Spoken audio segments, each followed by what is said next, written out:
Hello again, everybody, and welcome to episode 16 of VIBELAND Sports, a weekly media production of VIBELAND Media. I'm Todd Miller, joined in studio by Kelby Peterson and Casady Fletcher. Guys, let's get right to it. The NCAA tournament is officially in the books, and my initial thought, the first week and a half, I gave up on the thing. I thought it was going to be a clunker. The last 7 games, once more, renewed my faith that college basketball's postseason never disappoints. It reminded everybody why this is one of the most exciting times in the sports year for excitement like that. Todd, I couldn't have said it better myself, man. It was the first rounds, were just okay, and these last few rounds reminded everybody why college basketball is king this time of year, and it's must-see TV. Oh, yeah, and the championship put a giant exclamation point on this entire tournament. It was fantastic. I mean, to go into overtime, to have it go down to the final minutes of the game and to just be back and forth the way it was. And like you're saying, all the previous games before it, the Final Four, the Elite Eight were also excellent.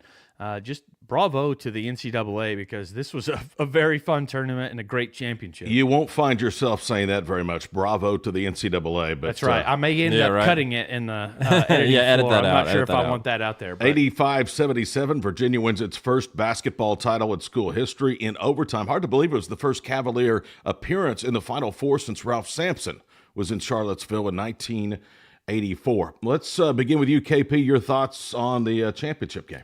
Well, first off, I got to congratulate Virginia for overcoming the huge embarrassment that they had last year. I mean, talk about a bounce back, being the number one, the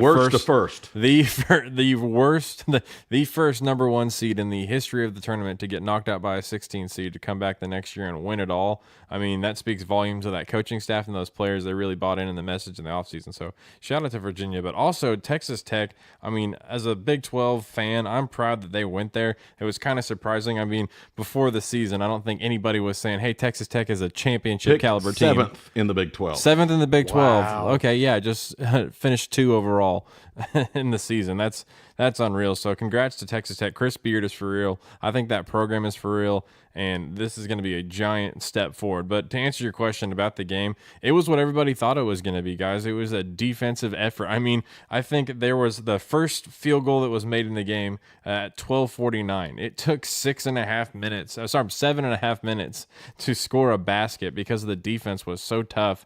And Todd, you were talking about it a little bit earlier. The offense wasn't that great to start the game off, but I wanted to compliment the defenses. That's what everybody was saying. It was going to be a defensive showdown. And for the first half, it looked like it was going to be just a punching match. I mean, a boxing match the whole time, just throwing punches one after the other. Who was going to stand tough? And finally, some big plays were made. Virginia edged it out. They had a few different times during the game where they got up by 10. Texas Tech made their runs and come back. Twice during this game, I thought, man, Tech is done right now. But they ended up making a comeback, making it interesting, and then taking it to overtime with Virginia hitting a huge shot at the end. Massive. Take it to overtime. That was just an excellent game. Couldn't ask for a better finish. Virginia was very, very clutch with the Kyle Guy free throws in the semifinals on what was a questionable, debatable call, but it was the right call. Only debatable and questionable because of the time that it occurred. Mm-hmm. Second of all, they hit the big three-pointer tonight to force it into overtime. And again, they go on to win in extra session 85-77. Cassidy, your thoughts on the defense? They're both very, very good, but I also don't think they're the best offensive clubs by any stretch of the imagination of the country. In fact, Charles Barkley and Kenny Smith at halftime were breaking it down.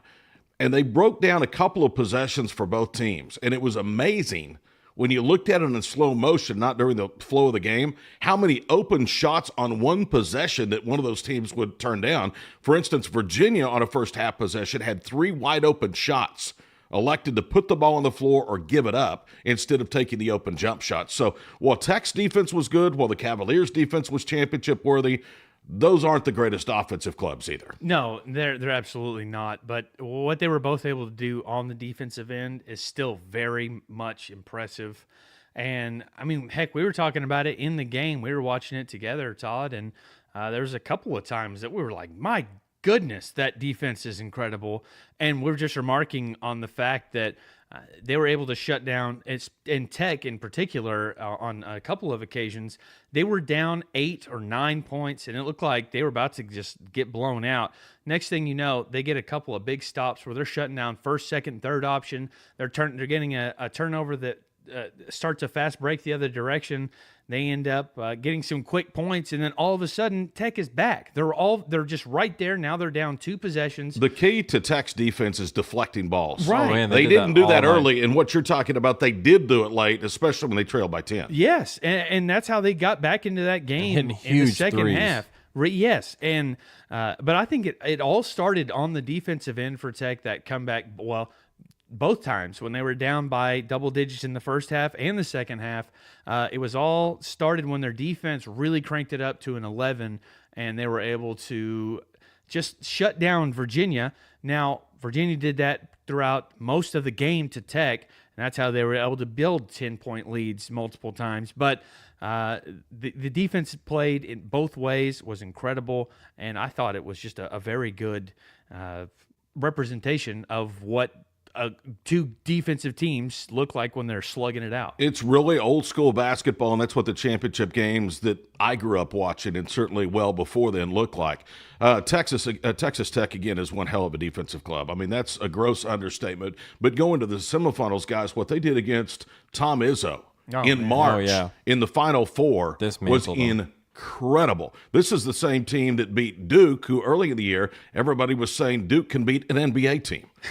Which is laughable, I understand, but I mean, that's just how good Texas Tech was in their run to the finals. Absolutely. Huge credit again to Chris Beard. And like you said, that defense just was unreal the way they were playing. It's not even that they have a bunch of great athletes. It's the scheme and the want to. If I'm a guy in high school right now and Chris Beard is recruiting me, I'm knowing that I can go there and show my talents and he's going to get it out of me. I mean, he's taken, I would argue, not highly recruited guys. I wouldn't say nobody's, not highly recruited guys and made them NBA players. KP, we all put emphasis on stars. Do you know that all 5 of his starters were 1-star signees? Oh, my God. You think coaching and developing players doesn't mean something? Go out to Lubbock, Texas, and find out the job that Chris Beard and his staff have done developing talent that really nobody else wanted. Yeah, look at Jarrett Culver, Big 12 Player of the Year. What a game tonight. I mean, towards the end, when 45 seconds, game's tied, he makes that excellent spin move, finishes with the left hand. Virginia does respond, but man, that was a big time play, big time move. I didn't like his pull up 3 after that, but I think he was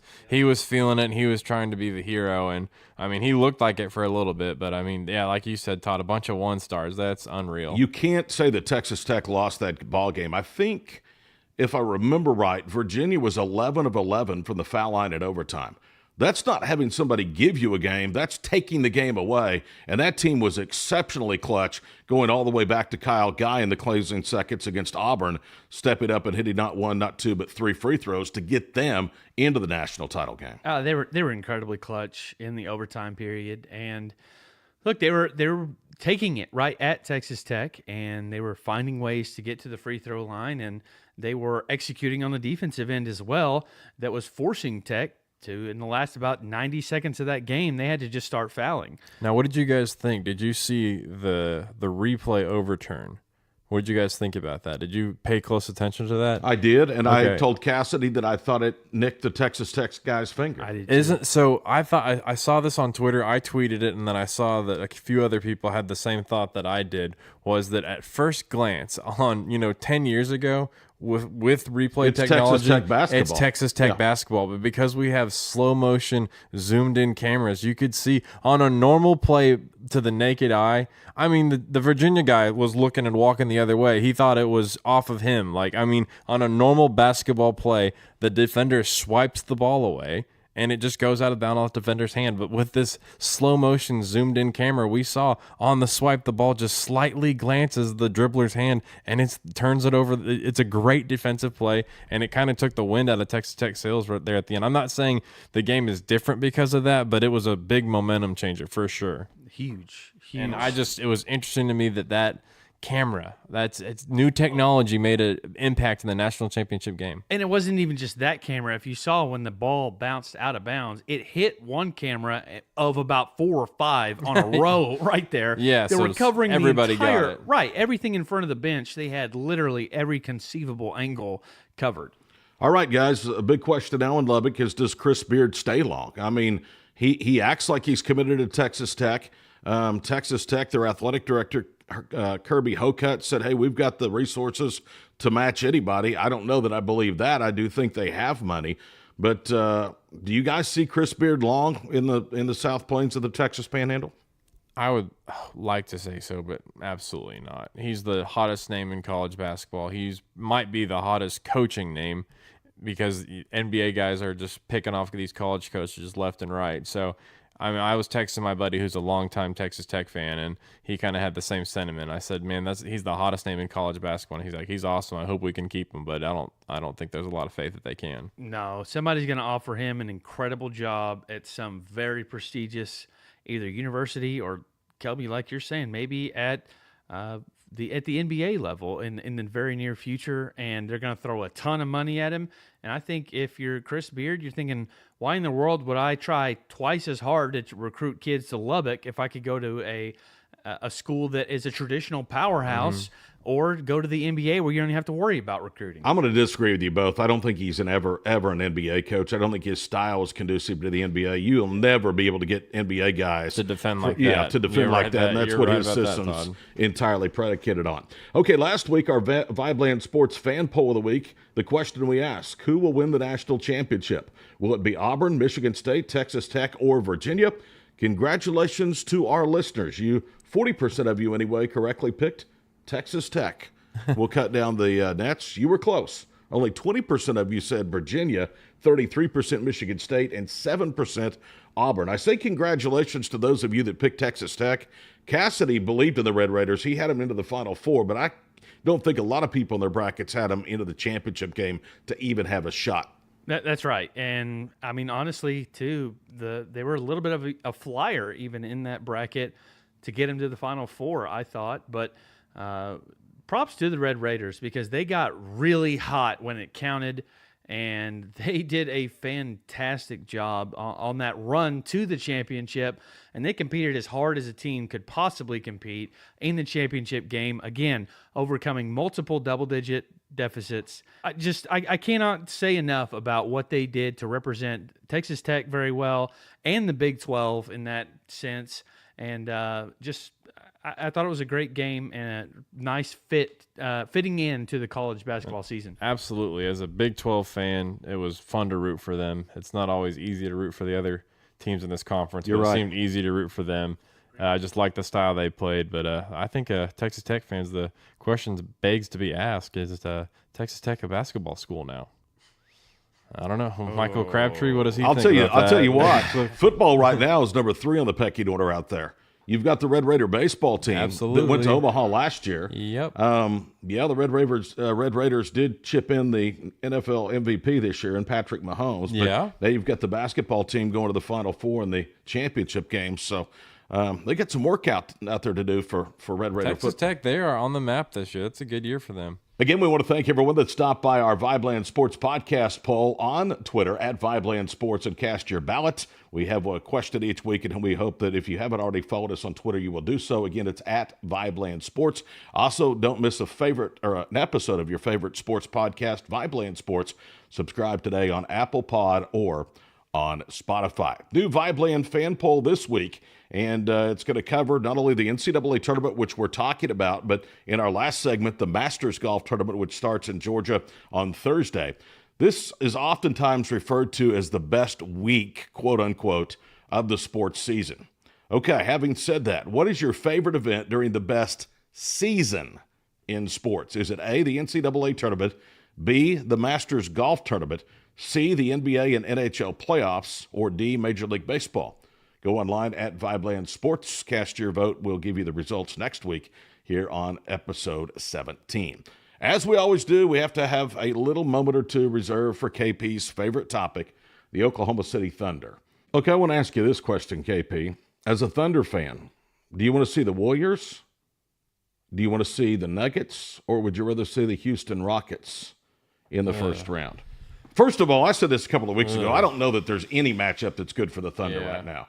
I'm going to start, and I'll help you. I'm going to say Houston. Yeah, that'd be my Denver's been a bad matchup. Obviously, Golden State is Golden State. Houston, I think Oklahoma City has the best chance against, but they're probably the second best team of those three. Yeah. Chris Paul, James Harden combined haven't had a lot of success in the postseason, but then again, neither has Russell Westbrook and Paul George.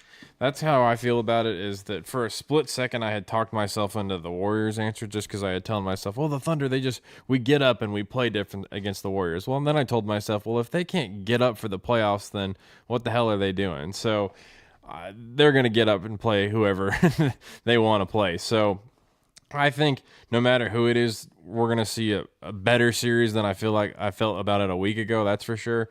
But I want to see the Rockets just because, again, I think the Thunder have competed really well with them this year. Harden's going to score on you, but we have guys that can play defense on him. We have Paul George that can hang on him. We can put Ferguson has shown his value this year on the defensive end, and he's done well against Harden. Weller, better than you would think for a second-year guy guarding the best scorer in the NBA right now. And then Russell, when it's come time, do you guys remember last year, right before the playoffs, I think it was this same game where we had to have a win, Russell shut down Harden. Houston. And Russell went down and shut down Harden. So he can do it when his mindset, when he's got that defensive switch turned on. So I like our chances the best against the Rockets just because, again, they've kind of struggled this season too. They've turned on a lot lately. I don't trust us against the Warriors and the Nuggets just for some reason. Any other year, I would say we could take them, but not this year. They seem to have our number this year. They were kind of a surprise to me, but they are for real. I don't want to see them in the playoffs. I agree. I do not want to see either Denver or the Warriors. Of the years I've known you, Cassidy, I never thought I'd hear that come out of your mouth. Hey, I said Denver. I didn't call. No, I'm just saying that you would not want to see them. Oh, yes. Well, yes. From this year alone. Yeah. That's right. I honestly think if we got into a series with Denver, it would be a 7-game knockout, drag down. I don't think that they're just going to sweep us like we're thinking they are. They've really took it to us in the regular season. It's hard to beat a team that many times, so we'd get at least one just out of statistical luck more than anything. But I do think also that the Thunder would come in very focused against them. Regardless, Houston, I think, is the only matchup of those three that I think the Thunder even really have a reasonable chance of advancing to the second round against.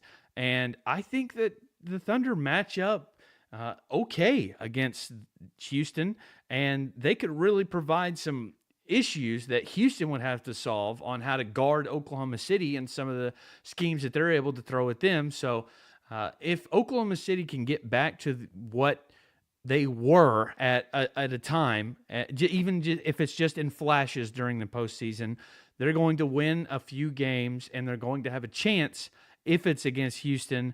I don't think those other two, there's enough margin of error for the Thunder to have a chance to advance. A couple of things we want to have you look forward to on VIBELAND Sports coming up on this Friday. A bonus podcast will drop. Cassidy's grinning from ear to ear. He's excited about this one. He was in for the interview today. It's with Kyle Petty of the legendary Petty Racing family. He'll be on our bonus podcast on Friday. Great guy. I've met him in person doing the interview today. He didn't have the greatest racing career, but he has no regrets, as he says. And the way that he is transforming lives off the track is remarkable. You're going to love his story. Kyle Petty's bonus podcast drops from VIBELAND Sports on Friday. Also, we want to remind you that coming up 2 weeks from this past Monday, we're going to have Joel Blumenthal on. He was the star of OU's Pro Day earlier this spring. He was the only non-Sooner that was there. He played football at Southwestern, is from nearby Deer Creek High School, and he's got a very good chance to be drafted after his showing at the OU Pro Day. So we're looking forward to having Joel Blumenthal on in a couple of weeks. Also, don't forget to join us for the first annual VIBELAND Super Bowl bowling event. It'll be held in Midtown Oklahoma City at the Dust Bowl, located under Fassler Hall, April the 20th from 7 to 11. There are many ways for you to participate. You can just come eat, drink, be merry, listen to music. You also can be a solo entrant into the tournament. You can have a 3- and 6-person team as well. Come enjoy all the fun. Again, it is in Midtown Oklahoma City at Fassler Hall, the Dust Bowl, and the first annual VIBELAND Super Bowl coming up April 20th from 7 to 11. You can go to our Eventbrite page for more details.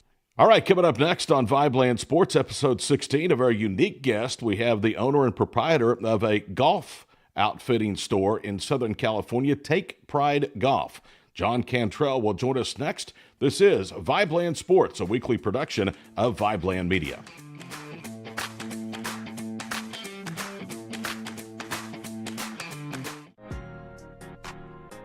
Hi, we are VIBELAND. We are a creative network fostering and cultivating growth amongst a community of artists and innovators.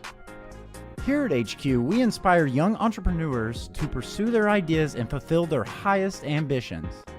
From producing albums to shooting multimedia content to our involvement with various charitable organizations within our local community, we seek to empower and spread knowledge through open source innovation. We here at VIBELAND look forward to the future and hope you will join us on this exciting journey. Create, innovate, educate. VIBELAND.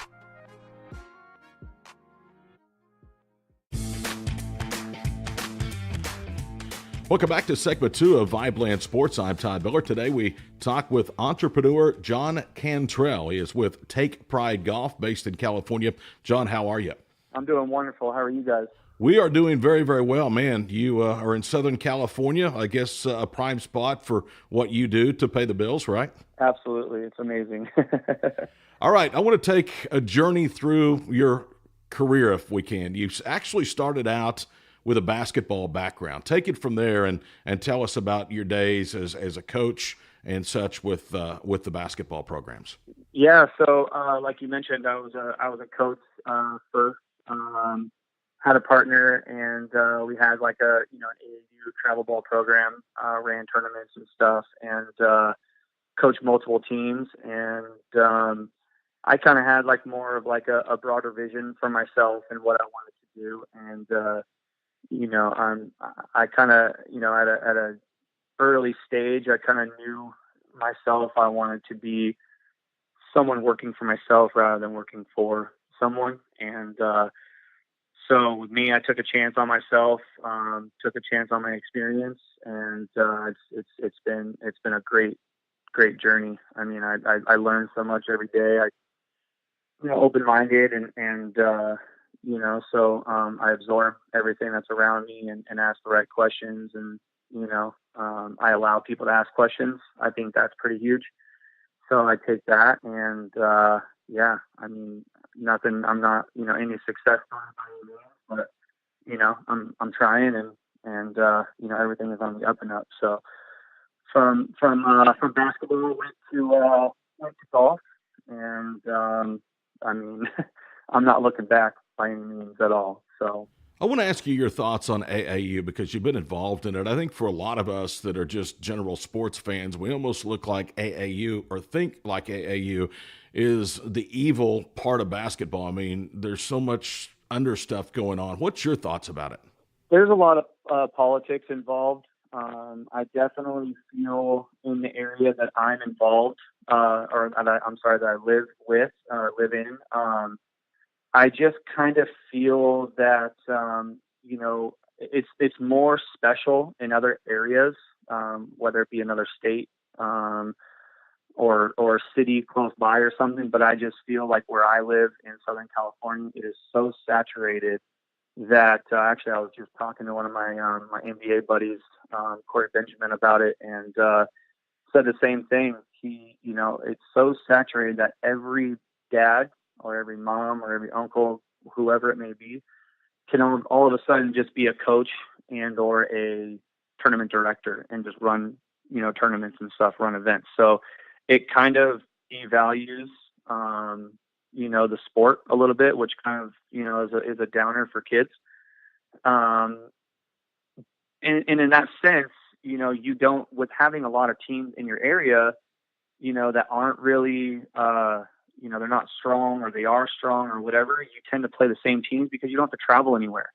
If you, and the fun thing about being in AAU when I grew up was the travel part of it. You would play a couple of teams in your area, but to get like the better teams or more teams, you would actually travel, 45 minutes to an hour every weekend to see different teams. And now it's so saturated that you're just seeing the same teams over and over, and you're not getting really anything special out of it to me. What kind of athletes were you coaching back in your day with basketball?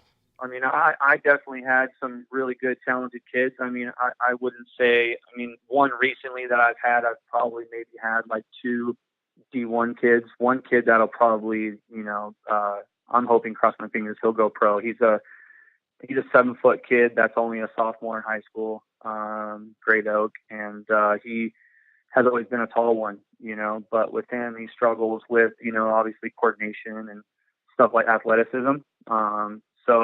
But you can't teach height, so it's, you can only teach him, and he's getting better and better each and every day. So, but I still keep in contact with his parents and stuff and make sure that he's good and, he's on the right track. So, but yeah, I've had quite a few decent players for sure. Jon Cantrell of Take Pride Golf in California is our guest of this edition of VIBELAND Sports.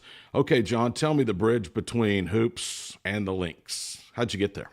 Oh, man. Okay, so coaching my kids, my players over the summer, we finished in July. And I did so much basketball for, the whole, year, multiple teams and stuff like that I just completely got burnt out. I needed that break for the rest of the summer. But then I took that break and I got antsy. My mind is always, racing and striving to be better. And so with that being said, when we were finishing in July, I golf a lot. And, obviously I think, for me, and I would say for, a majority of the people, it's tough to, to spend that kind of money on a polo when you want to look presentable at the course. And so with me, I wanted to make my own stuff. If I'm going to have a brand, whether it be basketball or just sports in general, I wanted to really tap in and kind of see how the golf market would be. And so I made my own stuff. I made my own polos, and now it's transitioning more into taking care of the, focusing on the gloves side of things. So, but it was a snowball effect when I came out with the polos. Obviously, I wore them. My friends liked them.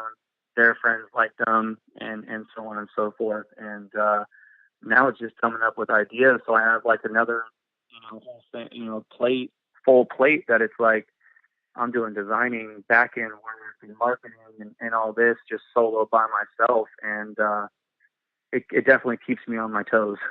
What is the long-term goal, Jon, for Take Pride Golf? Is this something you want to continue to grow? Do you want to just be able to make a nice livelihood and enjoy your time on the golf course as well? Or how far do you want to extend this out?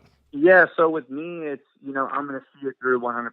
So I'm not going to just be, I'm not going to perfect something per se, and then like that's it. I'm always striving to be the best person that I could possibly be, and I want to make a good life for myself and stuff like that. But I think with that is the experience is on the way. Along the way, you enjoy it, take time to soak it up and absorb it, and it's taken me so far with just from, not even, and I'm not even fully launched yet. And it's taken me to some really crazy, amazing places, courses, or, I was in the PGA show in Orlando in January, and that was, just the most amazing experience. So I'm looking forward to more of those, traveling different places, really supporting other, companies and golf tournaments and charity events and stuff like that.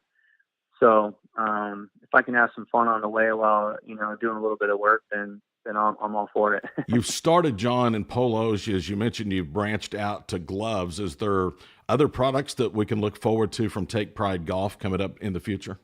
Right now, the main focus is the gloves. I'm doing something, a little bit different than other glove companies are doing. So I'm really looking forward to seeing how that pans out. I will obviously still offer, polos and, some little stuff, ball markers and, stuff like that, to where, you offer things for your business, but the focus will be my glove for right now. And then obviously, polos and stuff too. So with the polo situation, it's kind of tough because you're not gonna compete with those bigger brands. the technology wise behind a polo isn't anything different, or I don't feel anything can't be different than what's already been done. And plus, a polo can last you the whole season or the whole year, and a glove, that's a return customer. You're typically about 5 to 6 rounds after a glove and you need a new one. So that's kind of my vision was, what could I have a repeat customer with besides, trying to bank on a polo. So, John, were you a little bit nervous when you first went down this path, because you are dealing with some behemoths in the golf industry, like you mentioned, Nike and Under Armour and such, or did you know that your product that you had enough confidence in it that it could stand on its own? I wasn't really that nervous. I know myself, and I won't take,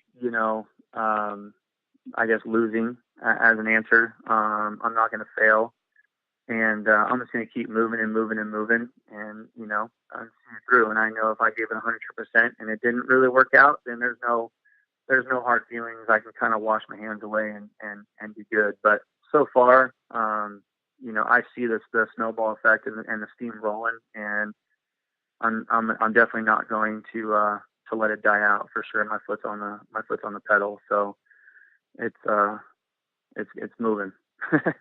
So how'd you come up with the name Take Pride Golf? Well, the whole Take Pride thing came across as I always wanted something that kind of meant something that didn't pertain to the actual sport that I was dealing with.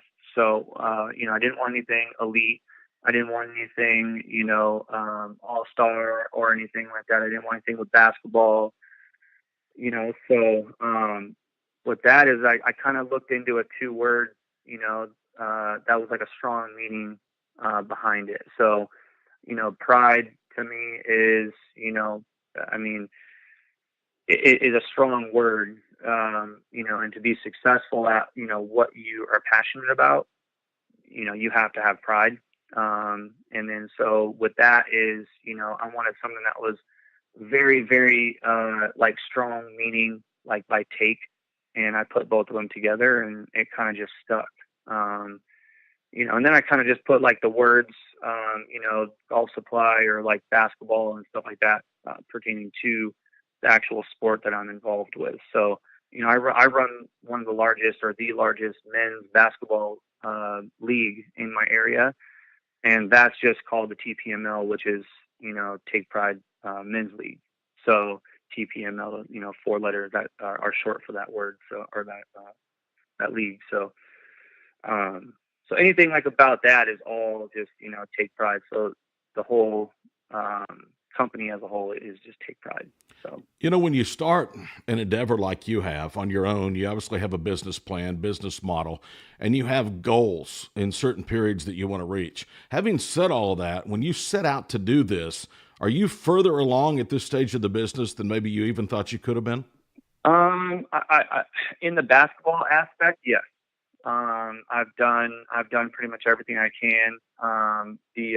My men's league, it grows every season. I run that, 4 times a year. So I really only have about a 3-week break in between each season. We run about 2.5 months. And then I have 3 weeks, and then we're starting right back into it again. So, I think with that, it runs itself. I've been doing that for so long that, there is a foundation there to where if I was to be, gone or whatever, the goal was to, if I don't need to be there, I don't have to. And that's been great. But with the golf thing, I feel since with myself, I feel like I am a little bit, I'm a small fish in a big pond, and I want to tread lightly and take my time.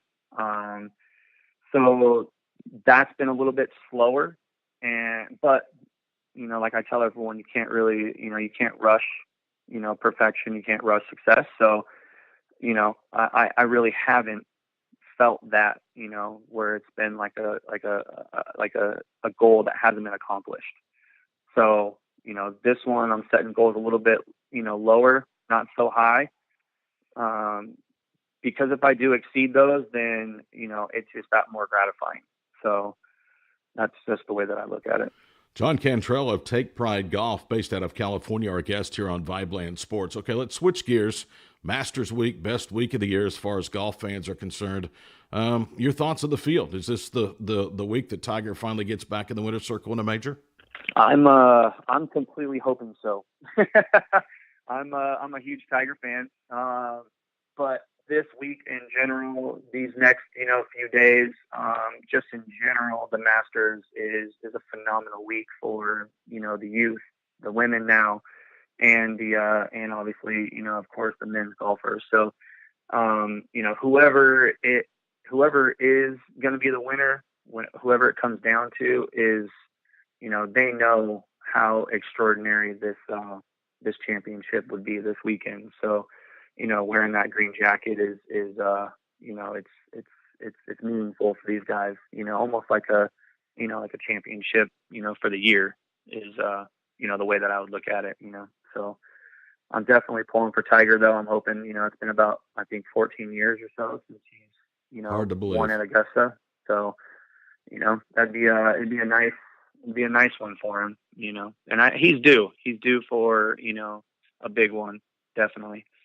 If not Tiger, who do you see breaking through to put on the green jacket? Man, I was hoping, and I kind of felt like you guys were going to ask me that question. So there's a few guys that are definitely on the radar that play. The course plays. Favorites for them. Rory's doing really, really well right now, and I think he just needs this to complete the Grand Slam, right? Yeah. So, that's huge for him, and he's playing really well. He's got a lot of, confidence and stuff right now. Dustin Johnson is one of my favorite guys. He hits it really long. So he could be definitely one to be in contention. And then, I love the way Justin Rose plays. Rosie he's a savage out there on the golf course. He's kind of got that Mamba mentality per se, if we're going to go back to basketball knowledge. He just has that shark, that snake, and he doesn't show any emotion out there, so I love his game. And I would say any of those guys, I'm pulling for. So if not Tiger, than any of those guys. You ever made a trip to Augusta? I have not. I actually have some friends there right now, and they keep sending pictures, and it looks phenomenal. So that's definitely on the bucket list. Definitely. Jon, I so appreciate you visiting with us, man. You've got a great story. I think you've got a great business plan that's going to take off, and it's something that golf fans need to start paying attention to. Take Pride Golf. Tell our listeners just exactly how they can check out your catalog and how they can get in contact with you. Yeah, so the website's going to be takepridegolfsupply.com. And then obviously you can always reach me on social media, Instagram, on at Take Pride Golf, and on Facebook as well. All right. Continued success, my friend, and enjoy the Masters. Thank you so much. I really appreciate you guys' time and having me on. Jon Cantrell with Take Pride Golf, our guest here on this episode of VIBELAND Sports. Speaking of the Masters, KP, Casady, and I are back with our picks to succeed in Augusta right after this.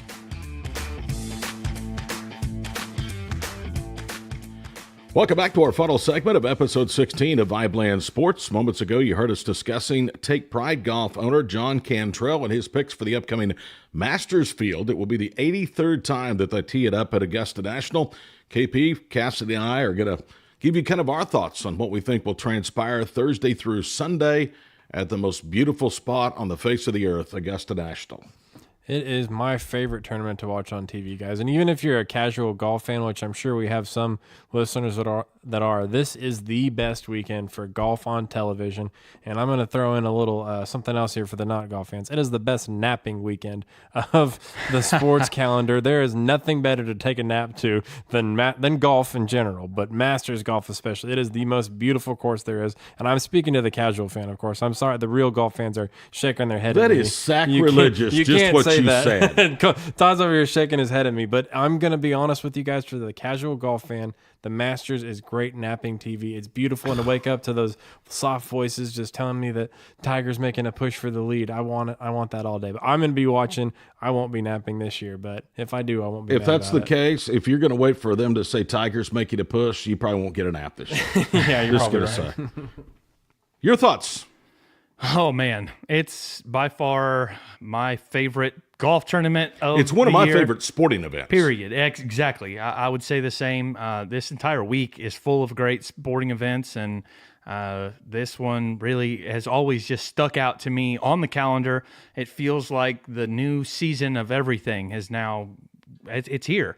It's spring now. That's kind of how I even have the seasons change in my mind. It's like, okay, well, it's not really spring because we haven't had the Masters yet. Yep. But now, okay, now the weather should start being a little bit better. You know, we got Easter around the corner. Everything's all great. I love everything about it. I love watching all the different players struggle on the course, because I think that what a lot of people that don't play golf don't truly really understand is that you're not really competing against each other. Yes, you're all on the leaderboard together, but each person is individually competing against the course. And it's the layout that they have at Augusta, and the way that some of those, you're literally a quarter of an inch away from having the greatest shot of all time, or knocking it in the water and having to drop and taking a 6. I mean, the margin for error at Augusta National is so razor thin, and I just love watching the best players in the game get a very, very good test. I'm going to tell you this, though. In terms of humanizing a game of golf, Absolutely. the U.S. Open would have to be my favorite. Yes. Because they make those conditions so brutal. But just everything that the Masters stands for, and having been there one time in my life, nothing even comes close to the magic of Augusta And the National. traditions of it too. If you're a casual listener, the traditions of this golf course, the limited membership, when you're there, the food and drinks are all very, very low priced. It's all the Masters apparel. If you see a guy walking around with a Masters logo on his hat, he didn't buy that online. He bought that at Augusta National. It's only available there. I had a sports marketing class in college, and we did a whole segment on just the Masters, and it was extremely interesting. I mean, Casady, like you said, it's a signification of the changing of the seasons. I mean, let's call it what it is, guys. Let's get a holiday working. Let's get these Thursdays and Fridays. Businesses closed. It's Masters weekend. And by the way, I've always had some issue with Augusta National. First of all, it's very exclusive. Okay, fine, whatever. But they would not let minorities in there, and they would not let females in there. They have softened their stance. In fact, this past week, they had a women's tournament there. And how significant is that this is what, the 20th anniversary of Tiger Woods winning his first Masters at Augusta, an African-American winning a title at a place that has been very, very non-inclusive unless you happen to be a white person. So the times have changed, and good for Augusta National to welcome in other people than what they have in the past. Yeah, absolutely. 100%. All right. Everyone should be allowed to play on that course. It's probably the greatest course in the entire I'm world. all for traditions and respecting the past, but there's a certain point where we have to. There was also mistakes made in the past, and we have to be better for those. First of all, you can't play on that course. You have to know a member, and the members are way out of our league. But for most of the year, I don't know if you guys know this, Augusta National is closed. During the summer, you can't play it because it's all burnt up. Everything there is brown. Now, they take all the azaleas and everything into a greenhouse, and they preserve them until the next year. But if you were to go to Augusta in the dead of the summer in Georgia, everything's burnt up. So that course for much of the year is not even playable. There's nobody on it. And I think they shut it down for an entire month prior to and immediately following the Masters, obviously to get it in the shape that they want it, and then to let it heal after having all those rounds played on it in succession like they did. Let's talk about our picks. Let's start with you, Casady. Who do you like among your favorites to put on the green jacket? Oh, man. Look, I am a big-time Tiger Woods fan. I think he's always going to be in contention at Augusta, whether that means that he goes out early on Thursday and is one of the early leaders, or that means that when Sunday comes around, he's still in contention. I don't quite know that just yet, though. So I'm going to have to kind of lean towards Dustin Johnson, guy that I really, really like, and Rory McIlroy. I think either one of those two guys could win this thing. I think the way that both of them have been playing as of late, and the way that DJ with his length, I mean, he kind of just tears that course up because there's very few people that can do what he can off the tee as consistently as he can off the tee, and it gives him a huge advantage. As for Tiger, I think Tiger's there on the weekend. I think he will be somewhat of a factor. I don't think he's on the first page of the leaderboard. I still don't think Tiger's going to win a major, but I think he's going to be great to watch during majors. And here's why. He just does not putt the ball the way he used to putt. Exactly right. I mean, everything else, he's back, guys, but he just does not putt the ball the way you need to win majors. And it might be most magnified at Augusta. Yeah, absolutely. And Tiger, the thing about him too, with him and Augusta, I mean, he's got a pretty good relationship and history there. He's finished tied for 8th or better in 13 of his 18 appearances there. So he likes that course, and it is golf's biggest stage, and that's when Tiger performs at his best. And we had talked about this earlier in an episode here on VIBELAND Sports. Will Tiger win another major? I said no. I wouldn't be shocked if he did, but I don't think he will.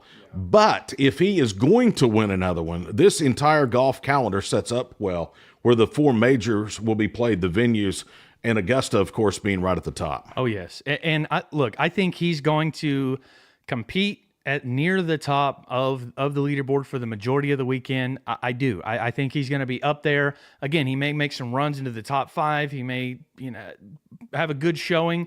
But regardless, it just doesn't feel like he's done enough lately to just come into Augusta and take it by storm. Now, he's done that before, and that'd be a great way to kick off the season, obviously. But it just feels more like, 2 or 3 majors down the road when they're playing at like Pebble Beach or other courses that he's very comfortable on, he's going to have a much better shot at winning those. And right now, Tiger's driving accuracy is a little bit of a question mark. He's 72nd on tour in that. And with Augusta being those tight But Tiger's fairways never and been a lots of great trees. driver of the ball. Yeah, that's true. It was his iron game that really, really separated him and his putting back in his prime. Yeah, absolutely. I'm just that's something to look for. Again, his putting is a concern, and then his driving with Augusta. But I think it's the magic of Augusta. I'm all in on Tiger winning another major, and like Todd said, this whole season sets up for it. And if he can do it here, I don't think he will. If I'm being real, but if he can do it here, I think this sets up for a great season for Tiger. Oh yes, and let me be clear as well that I'm 100% a Tiger fan. I am going to be rooting for him to win this tournament. He's who I at 100% want to win this tournament. Yeah. Right. I just don't Same think answer. realistically, I think he's still just a little bit out. And I think if he has a good showing here at Augusta, again, it's not going to give him as big of a bounce, obviously, as a win would, but maybe a top 10, top 15 finish could really get him going and could leapfrog the rest of his season for him. Here's who I like, and I agree with Casady on one name, Rory McIlroy. It's hard to believe. You remember he had that great season a few years ago. Statistically, to start 2019, Rory is having his best season Unreal. on the PGA Tour. So I like him. He hasn't finished outside of the top 10 this year. No, he's been really, really good, and he won the Players' Championship. I think Rory has to be the favorite going in. There's 2 other guys that I'll bet neither one of you have on your list. One is Justin Thomas. Now, that's not going out on much of a limb. But this major, to me, with Justin Thomas's game, suits him better than any of the other majors on tour. He has made 3 previous starts at Augusta National as Justin Thomas, and he has steadily improved in each of his 3 starts. I think he's a guy to watch. And the Spaniard, Jon Rahm, I think, has a chance. You might remember last year he was in contention until he dunked one into the water. Still, he finished 4th at Augusta National a year ago. He's going to win a major, and he very well may win at the Masters. I think he's got a chance this year. Those are the 3 that I really like to win it. And I like that list. Yeah, I like that a lot. I like that the Spaniard pick. That's a little curveball there, but you'll look really smart on Sunday if he's on top of the leaderboard, I'd say. By the way, before you believe anything I say, go look at our basketball picks. Oh, please. yeah. I mean, come on. This is a guy that's trying to pick a winner out of a field of 100 in a sport that anybody basically can win. Right. And he couldn't even get 1 out of 4 teams in the Final Four, right, KP? Well, one other guy that I'm going to bring up that Todd's might faint over there by even me saying his name, but Jordan Spieth. And See, and I love Jordan Spieth. You don't. I can't stand him. But see, I like the guy. I think he's a good guy, but I just don't see him winning it. He's not don't playing either. well right now. But the Masters does bring out the absolute best in Jordan Absolutely. Spieth. He's number 1 all time in strokes gained per round at Augusta. That's pretty crazy. Now, he's got a limited sample size, but what he has been able to do in the 40 footers that he's able to snake in on those Augusta greens, it defies really logic or explanation. Just everything about that course seems to set up well for him. And look, again, I'm not going to be rooting for the guy. And if anybody's root for him for wondering, you. you'll just look at the college that he went to and know that But see, that's I've got where you and I Boomer differ, Sooner in my because heart. college golf, I can't not like people. yeah. I mean, I'll Come root on. for Ricky Fowler. He went to Oklahoma State. Me too. I'm not an I Oklahoma love State Ricky. fan. Go Pokes. But golf is different than like football or basketball. I disagree, but regardless, I think that Jordan, Jordan Spieth, has a by the way. chance to be Not in a this tournament. top 5, top 10 finisher just because for some weird reason, no matter how bad he's playing, which he's very bad right now, he just seems to He's get not his been game good, though, together. Casty, over the last year and a half. He really. hasn't You're had a right, top but- 10 finish since last year's Yeah. British Open. Yes. Yeah. Yeah, and so, I mean, again, but like you said, Casady, Augusta is a place where, I mean, like I was saying earlier with Tiger Woods, it's a place where Spieth has dominated, and it's a place where he can go and kind of erase last year and get off on the right foot for this season. He's kind of the wild card for me in that scenario, I guess, because of you just never know what Augusta's going to bring out, and that's why I think Tiger always has a chance. There's just some guys, there's some golfers that course brings out their A-plus game every single round, and he's one of them. Who do you like, KP? Well, guys, no shocker probably here, but I have a legit reason for picking this gentleman, not just because he wears orange on Sundays, and that's Ricky Fowler, my fellow alumnus of OSU here. But I just like the way he's played this season, guys. He's been on fire this year. He plays good every season. He just doesn't know how to win a major yet. I think this is the one where but when he does, look out. Because the way he's won this year has been different. He's not just dominating tournaments. He's struggled. That tournament that he won earlier this year, the weekend of the Super Bowl, where he was up and down, he almost lost the tournament. He's just played well, and I think he's won in different ways that allows him to take that next step. I think this is set up perfectly for Ricky to make a huge splash, not just a top 10 finish. I'm talking sitting there at the top of the leaderboard at the end of this tournament. I think this sets up great for Ricky. Again, it's a little bit of a homer pick, I'm not going to lie. But again, just looking at this from my sports analysis brain, I would have to say that the way he's played this year and the trajectory that he's on and the fact that he hasn't reached that pinnacle yet and he seems to be at the peak of his career right now, and this is that moment and that thing that they're shooting for. I think this is a perfect opportunity for Ricky to go get it done. Yes, and he's entering that stage in his career where generally This is the time to do it. Right, most golfers at the age that he's at, around 30, early 30s, that's where all these guys start winning majors and they start, separating themselves to be exactly the man, be an all-time great. Right. Golf is a little bit different than some other sports in that sense where your window is actually kind of in the middle of your career rather than or I guess it's just a longer window you have. Exactly. And so exactly. that's why it's pushed back. But regardless, I think Ricky is set up to have a very, very good finish. And look, I'm going to be rooting for him too. Mm-hmm. I love Ricky. I love his game. And I'm rooting for him to win a major. I would just love to see that because, like Todd, I agree with you. If he wins one, the floodgates may be open. He's for got Ricky. major championship golf talent. I mean, there's no Absolutely, doubt. absolutely. But I do want to say, I can't. It's a golf tournament. I can't just pick one guy. That's out of a field of 100. So I like Ricky to win it. Of course, I'm going to jump on and say with you guys too. With Roy, I mean, he hasn't finished outside of the top 10 this year. He's on fire right now. He's arguably the best golfer playing the sport right now. So you got to pick the best guys to do it. And a little guy, just a wanted to mention, kind of the hot pick right now, so I'm not going on a huge limb here, but in terms, if you look at his odds, he's 20-1 odds to win it. But Tommy Fleetwood never won an American soil, but I think this might be a time to do it. So that's just a name to think about. I want to put it out there. I'm not going on any limbs here. Trust me, every article you're reading about the Masters, you'll see his name, but I think he's another guy to watch. All right, that's kind of how we size up the Masters field. Again, they tee off bright and early in Augusta, Georgia on Thursday, finals on Sunday. And to be Jim Nance. Oh, man. NCAA championship game, Masters for 4 days. You know, I think it's a waste of time to really wish you were somebody else, because you are what you are. Right. But I would be Jim Nance for 1 year or 1 week out of 52 every year. 100% agree with that. All right. Absolutely. Anything else to add, guys? One other guy that I would say, just throwing it out there quickly, another guy that I feel like always performs at Augusta, Justin Rose. I think that guy is always super locked in, not just a big fan of him, but the way that he approaches Augusta and what Augusta brings out of him, it seems like no matter what, at some point in the 4 rounds, he's going to be in the lead or in the top 2. Jon Cantrell had him along with right. Rory as 2 of his picks. Of course, he's a big Tiger fan, and John, of course, was on in our last No, segment. I think one thing really important thing that we didn't address, guys. Todd, you had mentioned that you went to the Masters earlier. There was a question that we didn't ask you. Now, did you have the pimento cheese sandwich? Ooh. I did. And it was delicious. does it live up to the hype? Yes, it does, and I'm not a pimento cheese guy. Yeah. Okay. All right. Thank you. I had needed one. to hear that. I'll tell you what I did have was the egg salad sandwich. Oh, yeah. And it was delightful.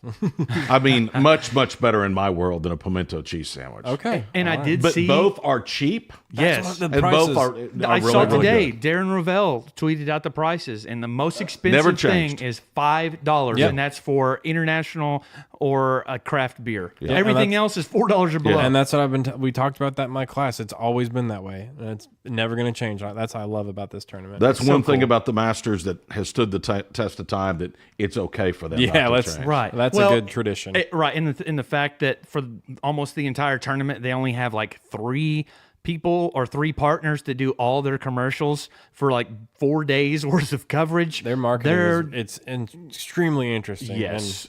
I would tell you this: Different. if you ever go to Augusta, make sure you go to a practice round and the par 3. And maybe just one round. We went on Thursday. Those Was the, par-threes look like a party. and here's the reason why.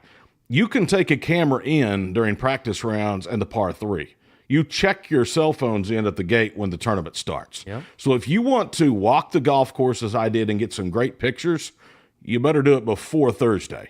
So we went to the par 3. We went to a practice round in Thursday's first round, and that was delightful. And one other thing that I've just always loved about Augusta, everything you got, your pimento cheese wrap and everything, it was green saran wrap around Yes. it, wasn't it? Yes. That's Yes. what. If there's ever trash that someone for some reason happens to drop on the course, you can't see it. It blends into the grass because all their stuff is green. It just adds to that. Again, to the majesty of Augusta, nobody even can see the trash because they colored it the same as the Yeah, grass. they thought of everything. Right? All right, guys, and wrap it up. We want to invite you again to join us for our first annual VIBELAND Super Bowl bowling event coming up at the Dust Bowl, located under Fassler Hall in Midtown Oklahoma City, right around the corner, April the 20th from 7 to 11. There's multiple ways for you to participate. You can be a solo member of the tournament. You can have a 3 or 6 person team. You also can simply come, eat, drink, enjoy the festivities, and be merry with some great live music. Find out more about pricing and the ways to get involved at our Eventbrite page. You can find all the details right there, and we're looking forward to the first annual Super Bowl party at Fassler Hall. All right, guys, big thank you to Jon Cantrell for joining us. Another good show. Good to be with you again. Yeah. Absolutely. Love Always doing a it. fun time. One more thing. We need to promote our bonus podcast coming up on Friday of this week. Kyle Petty of the infamous Petty Racing family will join us. Casady was in when we did the interview. Kyle's a first-class guy, and the work that he does away from the track is just superb. So I think you'll enjoy that interview coming up. Drops on Friday. Yes, yeah, and just an incredible guy, and his heart for giving back and for making sure that everyone has a chance to be involved is just incredible. And I think you guys are going to really, really like it. And I'm not a huge NASCAR person, but I know about the Petty family. Consider me a huge Kyle Petty fan now. That drops again on Friday. Hope you will dial that up as well. If you haven't subscribed, do so through Apple Podcast or Spotify, or join us online through Twitter and Instagram at VIBELAND Sports. That'll wrap up episode 16 for KP, for Casady. I'm Todd Miller.